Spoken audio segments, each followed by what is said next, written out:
Praise the lord. ఈరోజు ఒక topic ఏమంటే ఎక్కువ ఈ లోకంలో ఫేమస్ అయిన మైకేల్ జాక్సన్ గురించి మనం ఈరోజు చూసుకుంటాం. ఆయనకి ఎంత ఒక ఫేమ్ కానీ ఎంత ఒక ఫాలోవర్స్ కానీ కోట్లాది మందిగా ఆయన సంపాదించుకున్నాడు. కానీ ఆయన జీవితం ఎలా ఉందంటే ఆయన 150 years ఈ లోకంలో బ్రతకాలా అని ఉంది. కానీ ఆయన ఆయుష్ 50 సంవత్సరాలకే ముగించబడింది.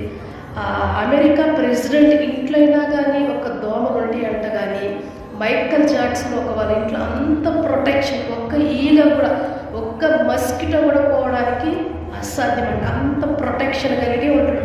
అదేవిధంగా ఆయనకి ఏదైనా ఒక అనారోగ్య సమస్య వచ్చినప్పుడు కూడా ఆయన ముందు ఎప్పుడు ఆయన ఒక ఫ్రంట్ ఆఫ్లో పెద్ద పెద్ద డాక్టర్స్ ఉంటాడు. అదేవిధంగా ఆయన ఒక దేహంలో ఆర్గన్స్ ఏమైనా చెడిపోయినప్పుడు కూడా డొనేట్ చేసేకి డోనర్స్ కూడా ఆయన ఉంటారంట.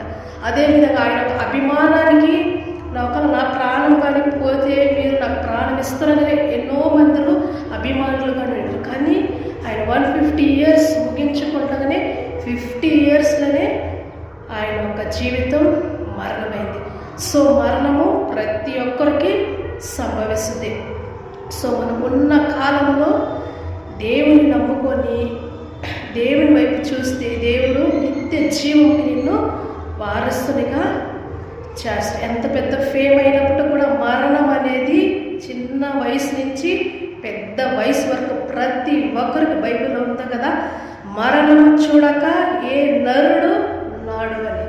So for example Michael Jackson మనకి ఒక థ్యాంక్ యూ.